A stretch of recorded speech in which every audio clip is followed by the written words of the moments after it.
अहमदाबाद से लंदन जा रहा एयर इंडिया का प्लेन क्रैश, 241 लोगों की मौत। सिर्फ एक युवक जिंदा बचा। गुजरात के पूर्व मुख्यमंत्री विजय रूपाणी भी थे सवार। बता दें कि गुजरात के अहमदाबाद से गुरुवार को एक दिल दहला देने वाली घटना सामने आई है। एयर इंडिया का एक बड़ा यात्री विमान जो लंदन जा रहा था, उड़ान भरते ही क्रैश हो गया। इस हादसे में प्लेन में सवार 242 लोगों में से 241 की मौत हो चुकी है। अब तक सिर्फ एक व्यक्ति के बचने की पुष्टि हुई है। विमान ने दोपहर 1:38 पर अहमदाबाद एयरपोर्ट से उड़ान भरी थी।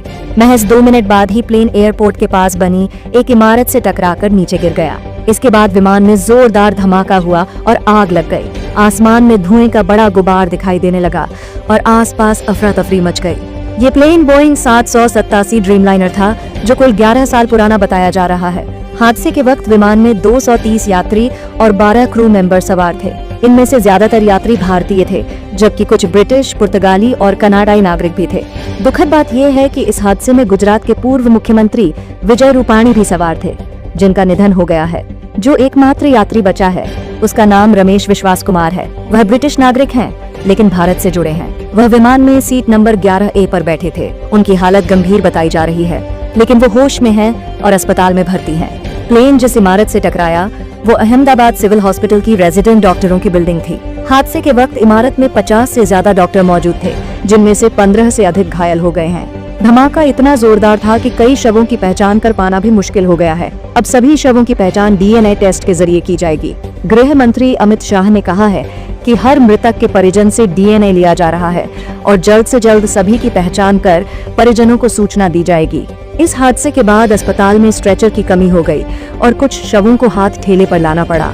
साथ ही O नेगेटिव ब्लड की भी भारी कमी देखने को मिली, जिसके चलते ब्लड डोनेशन की अपील की गई है। दैनिक भास्कर रिपोर्ट के मुताबिक टाटा ग्रुप के चेयरमैन ने सभी मृतकों के परिवार को 1-1 करोड़ रुपए देने का ऐलान किया है और साथ ही घायलों का इलाज भी टाटा ग्रुप की ओर से करवाया जाएगा। पूरा देश इस हादसे से सदमे में है। एक पल में इतनी जिंदगियां खत्म हो जाना किसी बड़े हादसे से कम नहीं है। सवाल यही उठता है कि उड़ानों में तकनीकी खराबी के बावजूद ऐसी प्लेन क्यों उड़ान भरते हैं? क्या जिंदगी की कोई कीमत नहीं बची? आज देश रो रहा है, घर घर मातम है। आज दोपहर को एयर इंडिया की फ्लाइट संख्या AI 171 दुर्घटनाग्रस्त हुई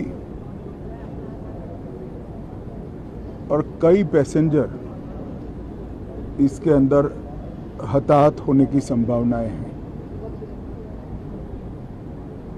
इस घटना से पूरा देश क्षुब्ध है और पूरा देश एक साथ पूर्ण संवेदनाओं के साथ ये जो दुर्भाग्यपूर्ण हादसे में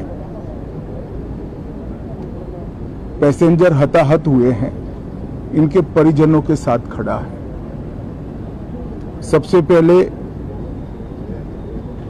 मैं भारत सरकार, गुजरात सरकार, भारत सरकार के प्रधानमंत्री जी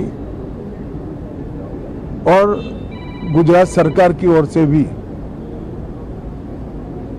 जो लोग हताहत हुए हैं, इनके परिजनों के प्रति गहरी संवेदना व्यक्त करता हूं। 10 ही मिनटों में हादसे के भारत सरकार के पास सूचना पहुंची। तुरंत ही मैंने मुख्यमंत्री जी, यहाँ के गृह मंत्री, होम डिपार्टमेंट के control room, civil aviation department, civil aviation मंत्री, सभी से संपर्क किया।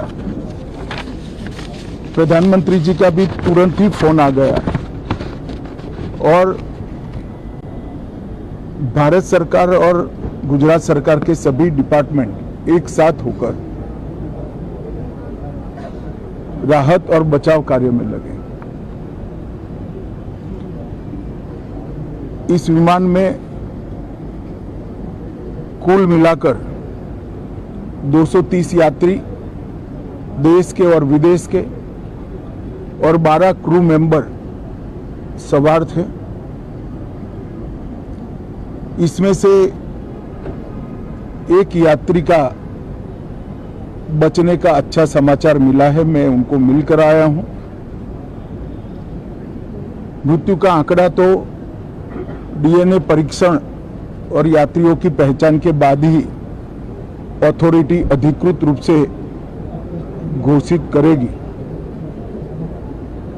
मगर जो यात्री बचा है उसको मैं मिलकर आया हूं। घटना के तुरंत बाद गुजरात सरकार ने बहुत त्वरा से डिजास्टर मैनेजमेंट की सारी इकाइयों को अलर्ट करते हुए, चाहे हेल्थ डिपार्टमेंट हो, चाहे फायर ब्रिगेड हो, चाहे पुलिस विभाग हो, भारत सरकार की भी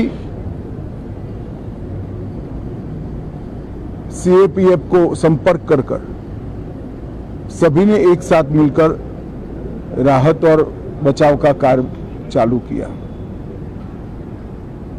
मगर 1.25 लाख लीटर ईंधन विमान के अंदर ही था और लगभग गर्मी तापमान इतना ऊंचा हो गया कि किसी को बचाने की मौका ही नहीं मिला।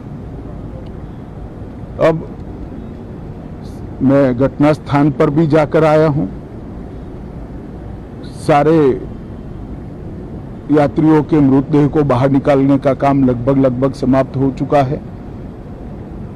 जितने यात्रियों के परिजन यहां पहुंच चुके हैं वो सबका डीएनए लेने की कार्यवाही भी 2-3 घंटों में समाप्त हो जाएगी।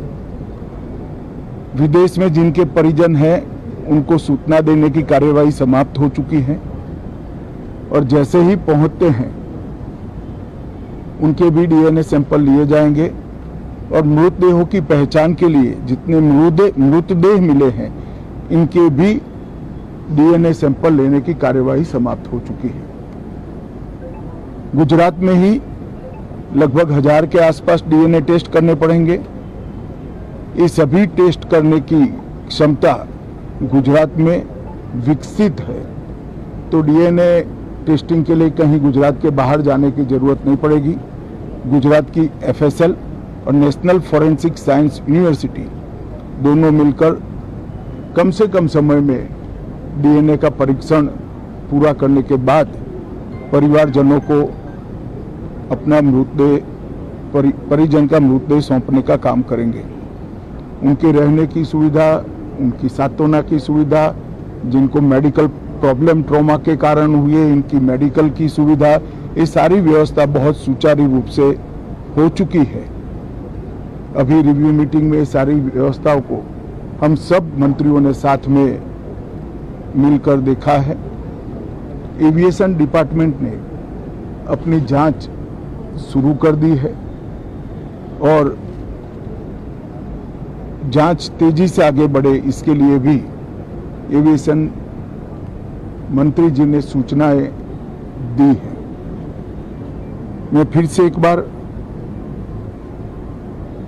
राहत काम में जिन जिन एजेंसियों ने त्वरा के साथ बचाव और राहत का काम किया वो सभी का धन्यवाद करना चाहता हूं और फिर से एक बार जिन्होंने अपने परिजनों को गंवाया है, हताहत हुए हैं, वो सभी को मनपूर्वक संवेदनाएं व्यक्त करता हूं। मैं एक बात जरूर कहना चाहता हूं कि ये एक्सीडेंट है, एक्सीडेंट को कोई रोक नहीं सकता, परंतु 365 दिन 24 घंटा इस तरह की घटना के लिए प्रशासन का जो अलर्टनेस है उसकी